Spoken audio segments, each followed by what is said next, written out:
The next item of business is First Minister's questions, and at question number 1, I call Russell Finlay. Thank you, Presiding Officer. The SNP's policy of gender self-ID has now been ruled to be unlawful by our highest court. SNP politicians, including Nicola Sturgeon and John Swinney, were willing to trash women's rights while pushing their dangerous and divisive ideology.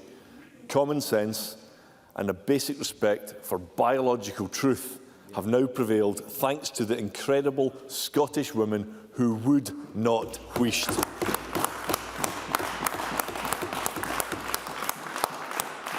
The SNP's fringe obsession has cost obscene amounts of taxpayers' money and wasted huge amounts of government time while public services were neglected. Politicians have a duty to hold up their hands and admit their mistakes. So will John Swinney finally apologise to the women of Scotland? First Minister. Presiding Officer, the Scottish Government accepts the judgment of the Supreme Court.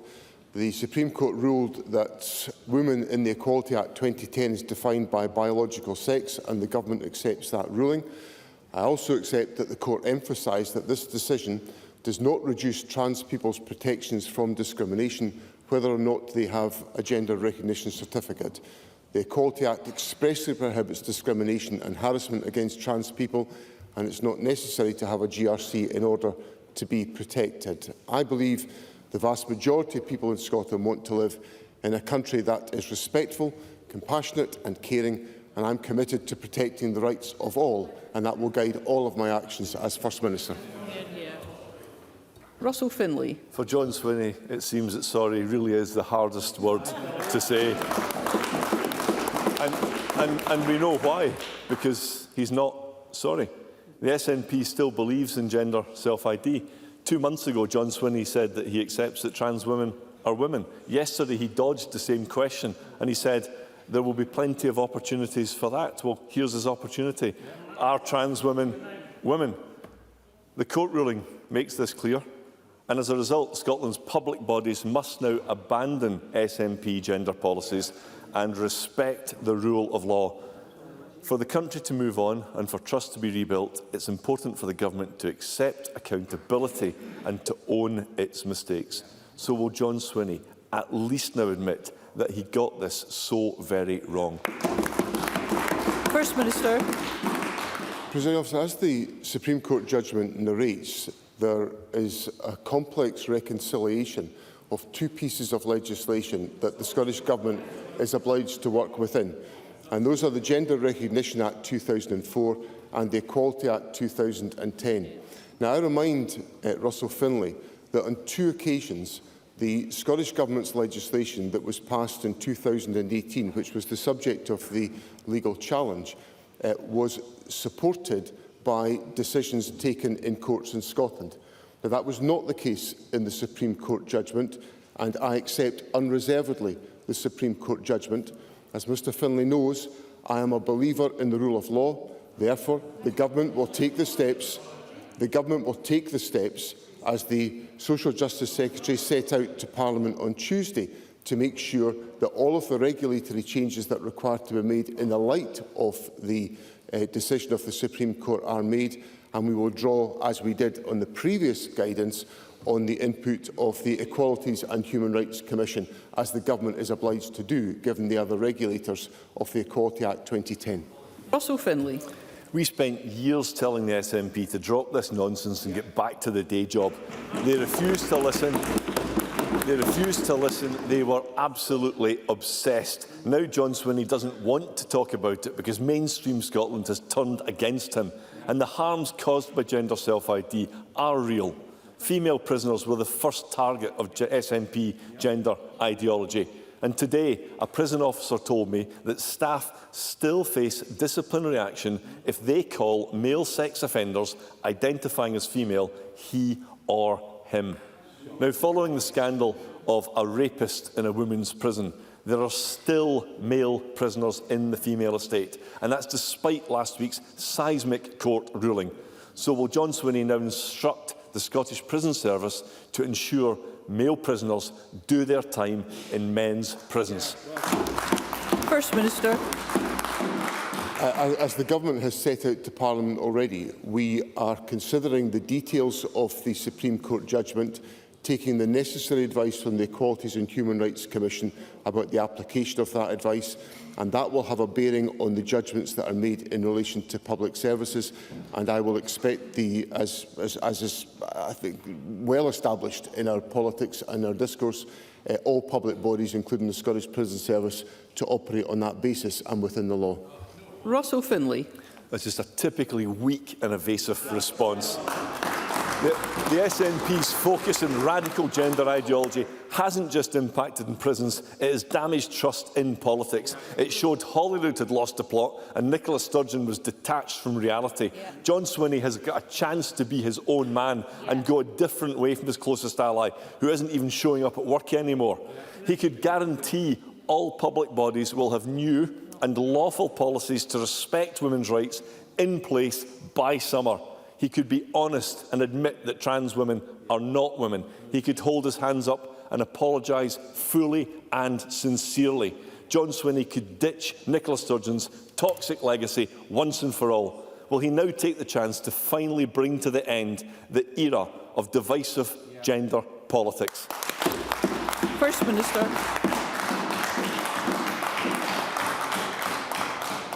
President, so in one of Mr Finlay's earlier questions, he said to me the Conservatives had been warning about all of this for years. I want to read to Parliament the comments made by Alison Harris, who was a member of the Scottish Parliament for the Conservatives in the last Parliament, on Tuesday the 30th of January 2018. Members. And from the official report to Parliament, Alison Harris said this: "As a member of the Equalities and Human Rights Committee, Annie Wells was pleased to see positive changes being made at Stage 2 to the Gender Representation on Public Boards Scotland Bill. In particular, she was pleased to see the committee agree to Mary Fee's Amendment 10, which sought to broaden the definition of woman so that the legislation should be inclusive as possible, recognising that not all trans women possess... Members. Recognising that not all trans women possess a gender recognition certificate." I simply read that into the official report to show that the... Members, I'm very keen that as many members are able to take part in this session as possible, and if we could ensure that we could hear one another, that would be helpful. I'm simply reading that into the official report because the Conservatives have changed their position on this, and they have changed their position from what they said in 2018. What my government will do, Presiding Officer, is my government will do what it always does: follow the rule of law, take careful account of the decisions and the context in which we take our decisions, and act wisely to protect the rights of all within Scotland, because the first duty of the government is to protect the rights of everyone in Scottish society. Thank you. Question number 2, Anna Sarwar.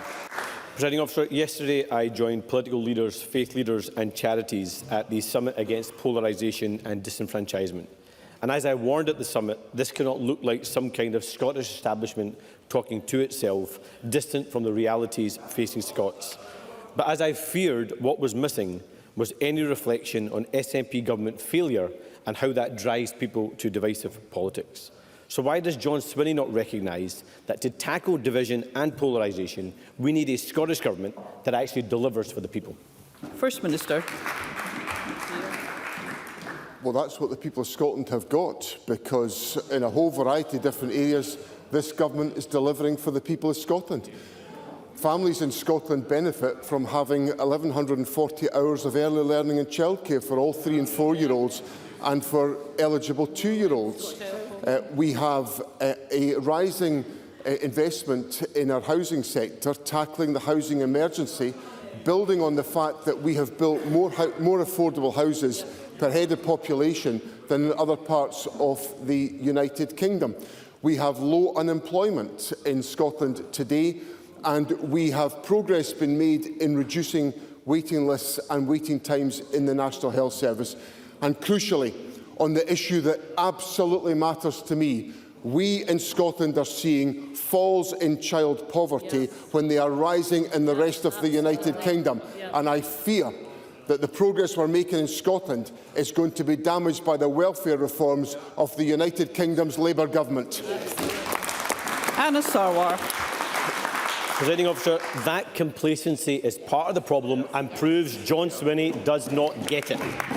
The measure for success for the Scottish Government is how it uses its power to improve the lives of Scots. For 18 years, John Swinney and the SNP have been in charge of our NHS, but we have 1 in 6 Scots on a waiting list. For 18 years, John Swinney and the SNP have been in charge of housing, but we have 10,000 children with nowhere to call home. For 18 years, John Swinney and the SNP have been in charge of keeping Scots safe, but we have gang violence on our streets and blades being taken into primary schools. The gulf between the SNP government's rhetoric and the reality faced by people across our country could not be starker. So can't John Swinney see that he and his party's failures have made them the architects of divisive politics in Scotland? First Minister. Well, Presiding Officer, I will set out to Parliament frequently the record of this government upon which I am very proud to stand. We are giving young people in their families the best start in life by the most extensive early learning and childcare offer in the United Kingdom. On housing, we've delivered 47% more affordable homes per head of population than in England, and 73% more than in Wales, where the Labour Party has been in power for even longer than we have been in power. In Scotland, on waiting times, we promised 75,000 NHS surgeries would be, 64,000 NHS procedures would be delivered in a 12-month period, and 75,500 have been delivered extra in the period to January 2025. So this government is focused on eradicating child poverty, improving our public services, achieving net zero and boosting the economy. That's what this government is about, and that's what we're delivering for the people of Scotland day in and day out. Anna Sarwar. John Swinney's head is in the sand, and it proves why he can't be the person to lead the fight against disenfranchisement and polarisation of our politics, because he simply doesn't get it. Record-long waiting lists and record levels of homelessness amongst our children on John Swinney and the SNP's watch. After nearly 2 decades in power, if the SNP had a plan to improve the lives of Scots, then we'd have seen it by now. And research from Carnegie UK has revealed that 63% of Scots feel they can't influence decisions in Scotland, and 40% of Scots have low trust in MSPs. And is it any wonder?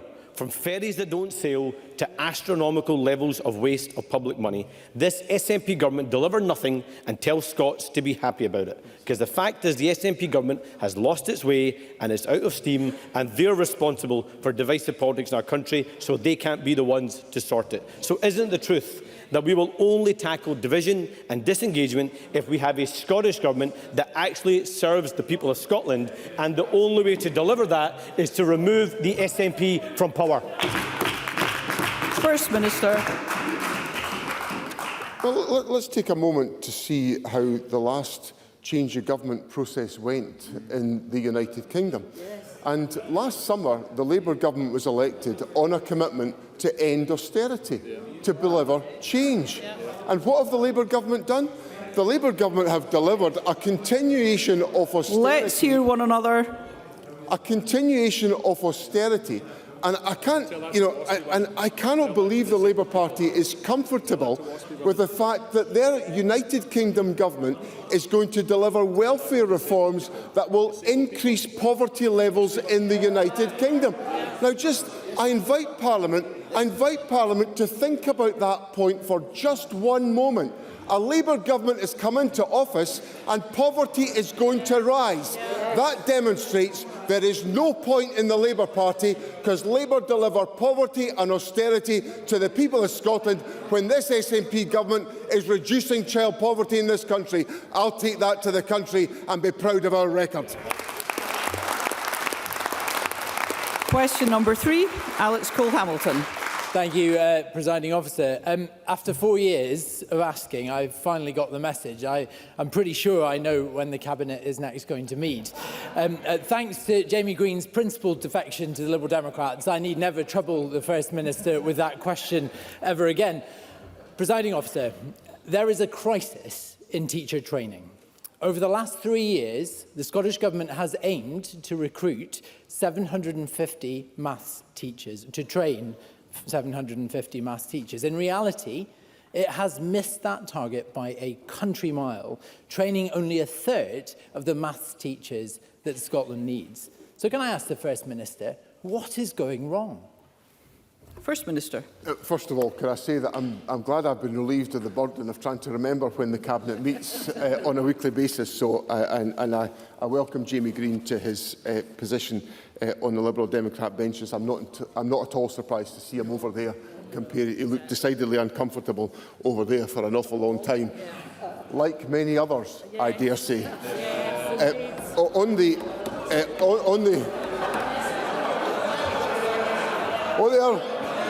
Listen. I'm very happy about it all. I'm very happy about it all. In relation. Let's hear one another. In relation to the substantive point. In relation to the substantive point that Mr. Cole-Hamilton puts to me. There are challenges in the recruitment of teachers to particular specialisms, and the Government has acknowledged that in the steps that we have taken forward with, for example, the Teaching Bursary Scheme, which provides a 20,000 bursary to career changers, which is particularly aimed at maths teachers, individuals who aspired to be maths teachers, to recognise if they were leaving jobs in perhaps other sectors to go into teaching, we had to provide a mechanism to enable them to do so. So those mechanisms have been available.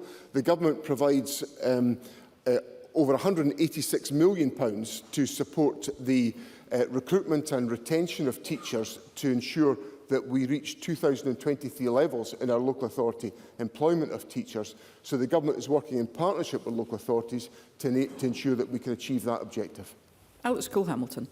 Presiding Officer, it's clearly not working. And whilst that was a predictably managerial reply from the First Minister, this is our kids we're talking about. This is about their futures. Where is the hunger? Where is the passion to resolve this? And it's not just maths. It's not just maths. Chemistry, physics, biology, each of them hundreds of trainee teachers short. And the Government says there's an economic urgency to address our digital skills shortage, yet it is only training 16 computing teachers this year. 16 for the whole of Scotland. We need homegrown skills if we're going to lead in industries like renewables, AI, defence, precision medicine. In this volatile world, amid the economic firestorm of the Trump presidency, Scotland's people are our biggest asset. But how are we going to compete if our schools can't teach these subjects properly because they just don't have the teachers? First Minister. I agree with Mr Cole-Hamilton about the economic challenges that we face as a consequence of the decisions of the Trump administration and the volatility that has flown from that. That's why I gathered together a range of stakeholders during the Easter recess to ensure that the Government is well sighted on the issues that have been faced by individual sectors as a consequence of these unwelcome changes in international trading arrangements which generate a great deal of volatility.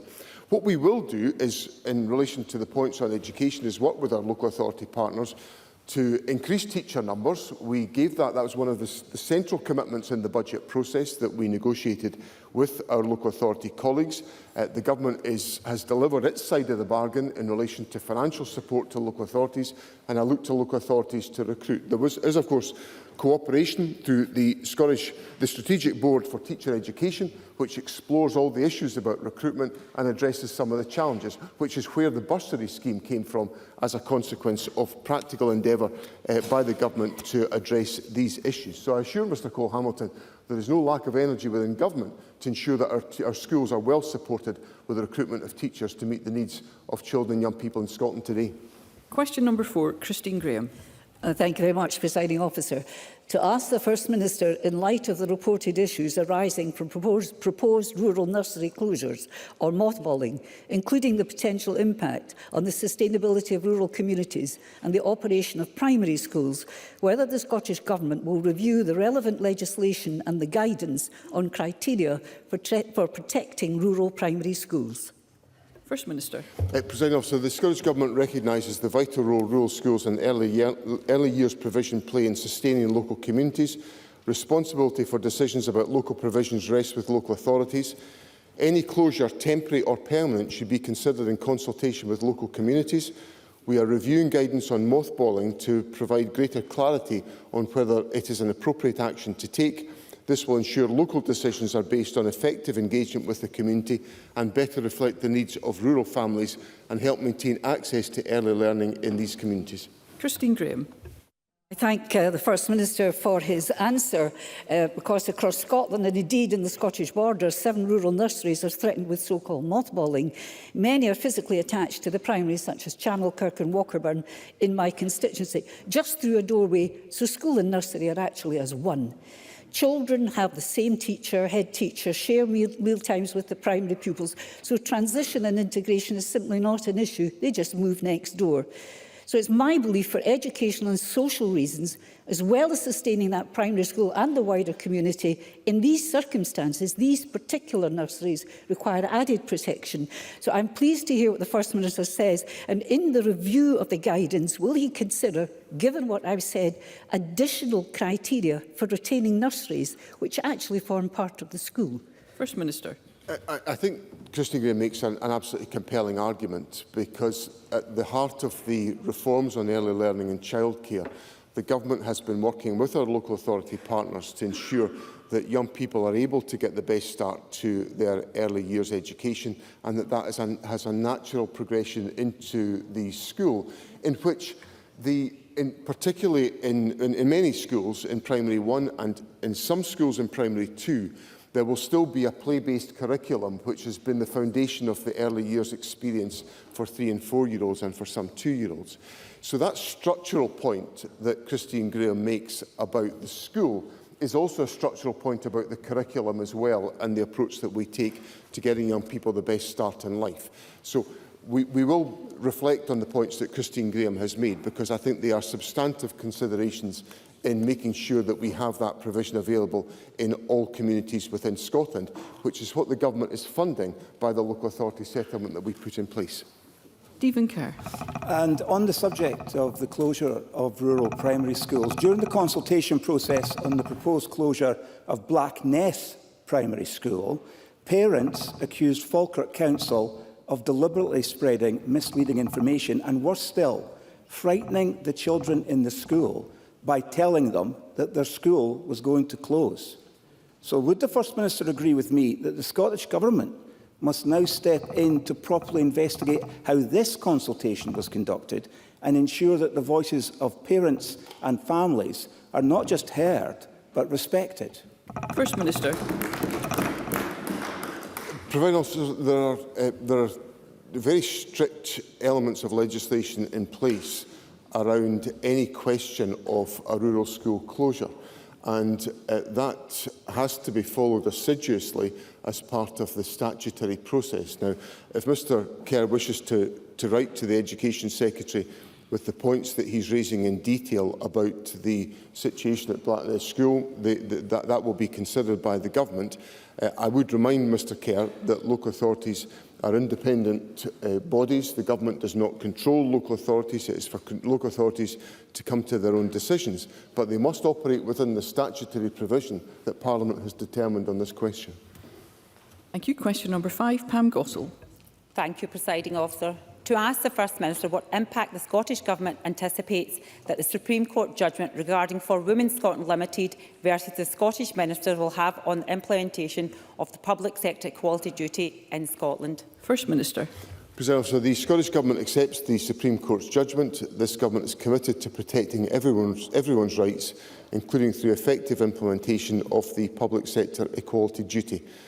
We continue to take forward a phased programme of improvement to the operation of the public sector equality duty in Scotland, and of course will consider the impact of the Supreme Court's ruling in that work.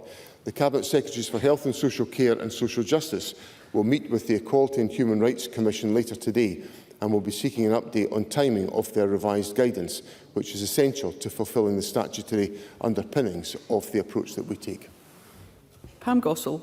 I thank the First Minister for that response. Presiding Officer, as mentioned in this chamber earlier this week, I was honoured to attend and witness the UK Supreme Court judgment which provided clarity on what a woman is. Yet some in this chamber refuse to accept it. Whilst it is now the law that biological sex trumps gender identity, self-ID remains central to the SNP government. That is the same SNP government which presided over public bodies suspending nurses for refusing to share changing rooms with biological male colleagues and allowing dangerous male prisoners to be sent to women's prisons. Public bodies need clarity. Every day of delay risks further uncertainty. So can the First Minister give me a clear answer? When will the SNP government be issuing new guidance on compliance with the Supreme Court's judgment? First Minister. I give Pam Gossel the assurance that we will develop that guidance in a timely manner. There is a meeting today, as I said in my opening answer, with the Equalities and Human Rights Commission, whose advice we relied upon in the previous guidance that we had in place, and whose advice and guidance we will have to rely upon in the future. And the Government will report to Parliament about the progress that's been made in that respect. But I recognise the need for us to put in place timely guidance to apply the judgment that has been arrived at by the Supreme Court. Michelle Thompson. Thank you, Presiding Officer. The Public Administration section of the Finance Committee recently met with the outgoing Permanent Secretary, and it was clear from evidence to the committee that the Scottish civil servants are being subjected to internal policies that have not adhered to the public sector equality duty, with women's networks allowing men to self-identify into membership and policies being developed over private spaces where no input was sought around sex as a protected characteristic. Now, the First Minister has made clear that there's now considerable work underway, but will he personally ensure that that work puts women's voices as 57% of the Scottish civil service at the heart of these kind of policies and really make sure that the public sector equality duty is met? First Minister. Well, I intend to ensure that the public sector equality duty is met, and we will act, as I have made clear to Parliament in all of my answers on this subject, within the law. Obviously, there was legal clarity given by the Supreme Court last week, and the Government has to consider the details of that ruling to enable it to be applied in taking forward the public sector equality duty. Ash Regan. Presiding Officer, the Court of Session ruling against Scottish Borders Council marks yet another legal failure to uphold long-standing protections for women and children, this time involving a primary school child. And it exposes this broader pattern of public bodies disregarding the Equality Act of 2010 and other regulations in place since 1967. The undue influence of activist lobby groups like LGBT Youth Scotland has led to policies breaching single-sex safeguards.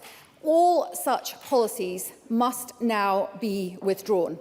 Will public funding finally be withdrawn from organisations that are wrongly advising that gender self-ID is lawful in Scotland when it never has been?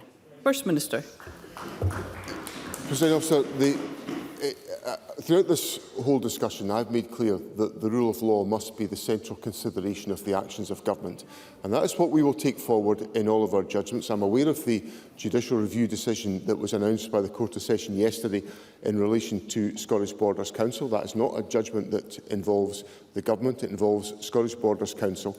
But of course the government will consider the issues that arise out of that as we consider all aspects of the reform of regulation that is required. Douglas Ross. This is a very straightforward question. Does the First Minister believe that a trans woman is a woman? Yes or no?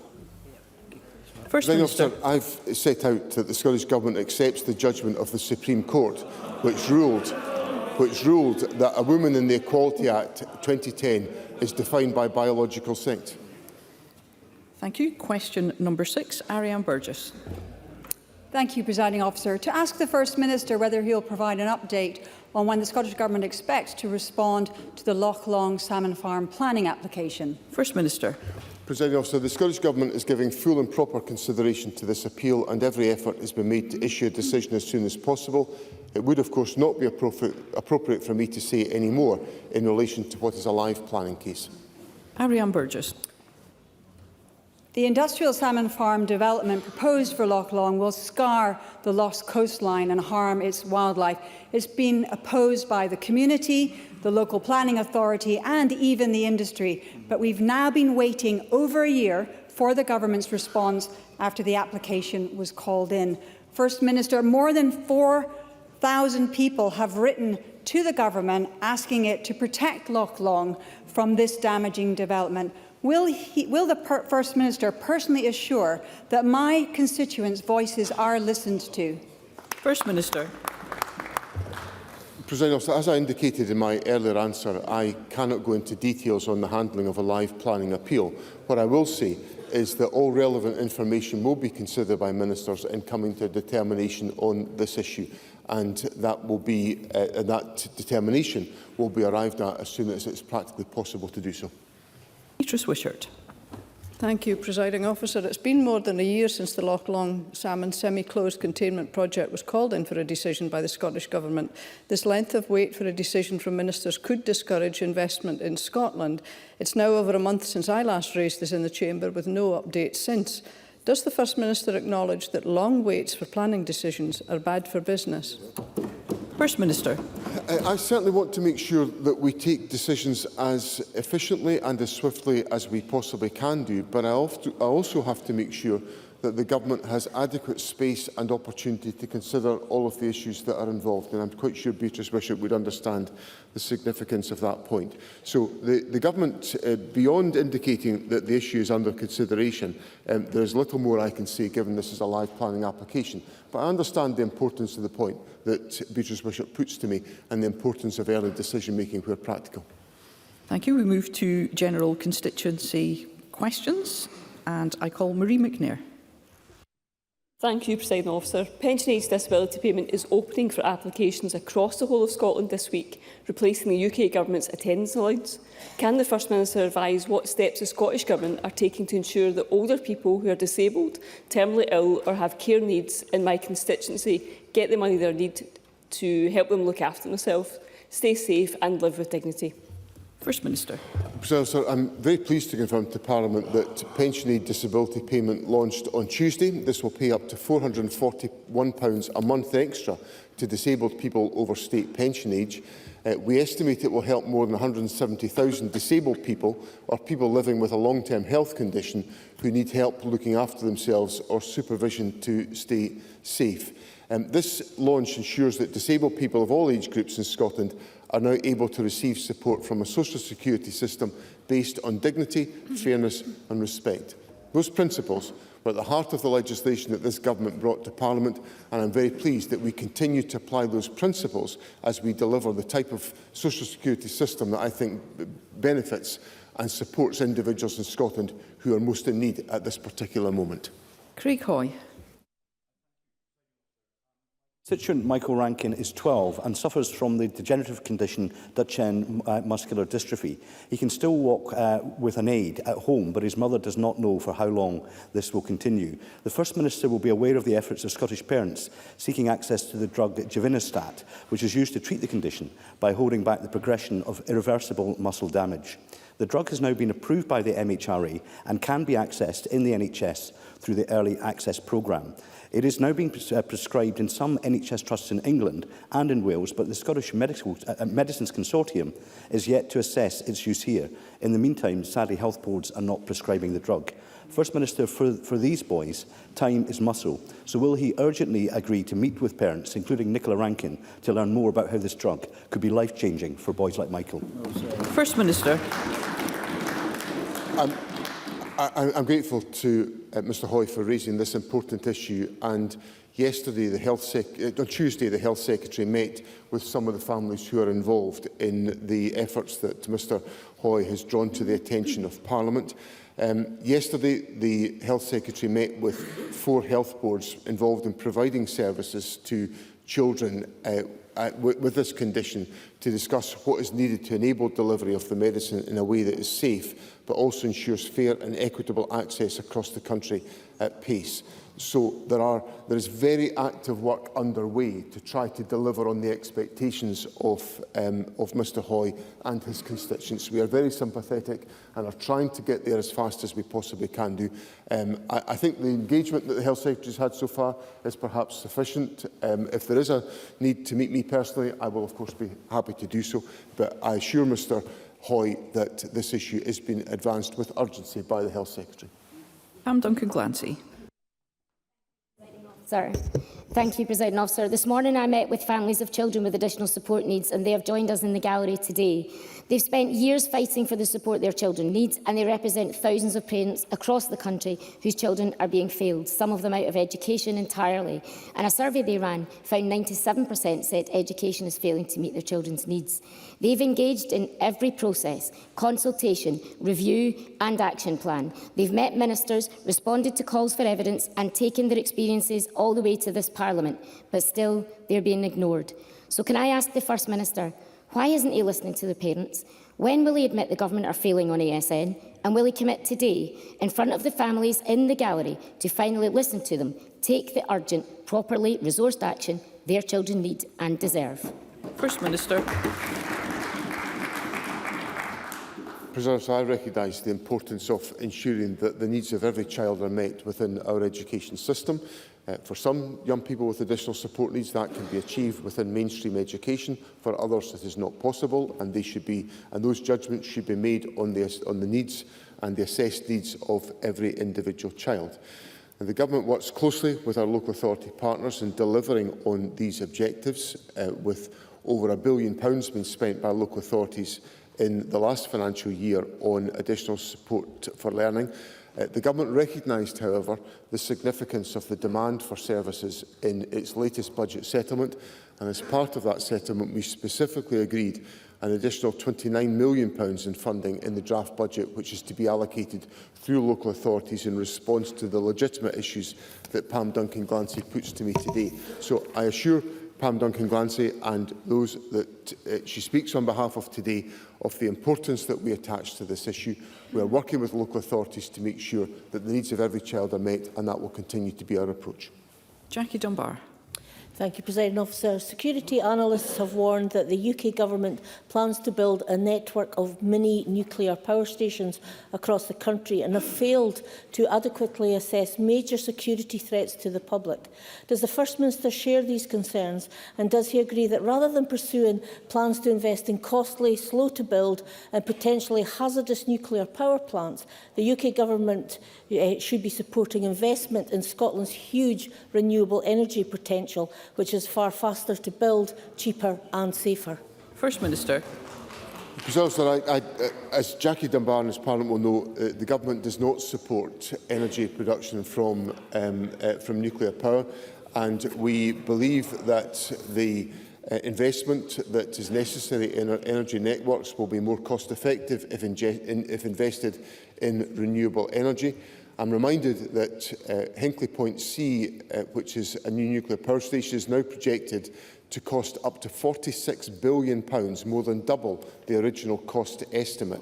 So I think there are opportunities for us to deliver energy security for our country through a variety of interventions on renewable energy, through offshore wind, through pumped storage and through various other technologies, and that will certainly be the position adopted by the Scottish Government. Carol Mockin. Thank you, Presiding Officer. Yesterday, Chest, Heart and Stroke Scotland issued a statement on their concerns around government progress of respiratory health policy. Respiratory conditions like COPD are leading causes of death and health inequalities in Scotland. However, the Government is stagnating in its delivery of the action plan. This lack of progress in delivery, including ensuring universal access to pulmonary rehab, risks increasing inequality and the number of preventable deaths. Can I therefore ask the First Minister whether his government will deliver on the commitments made within the plan before the end of this Parliament? First Minister. The Government will engage with Chest, Heart and Stroke Scotland. They're an organisation that does fantastic work in raising awareness on all of these questions. We are supporting a range of prescribing routes for COPD, and the Centre for Sustainable Delivery is working with COPD patients to develop new treatment pathways. There's a variety of different policy measures that we are taking forward, including some of the wider societal policies such as low emission zones, which are aimed to assist in improving air quality, which will be of benefit to individuals with COPD.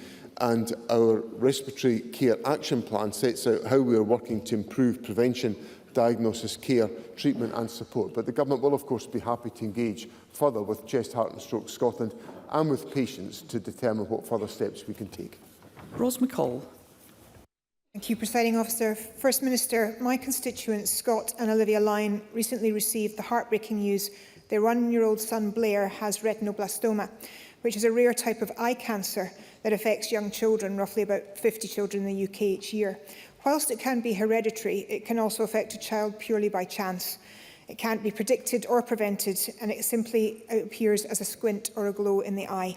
Now, Scott and Olivia are determined to raise public awareness given the importance of early diagnosis. So will the First Minister join me in promoting the visibility of retinoblastoma, thanking the incredible NHS teams involved in their care across Scotland, and urge families to make an urgent appointment if they think there should be any concerns? First Minister. I do join Ros McCall in endorsing that approach and in welcoming the comments that she has made to Parliament today.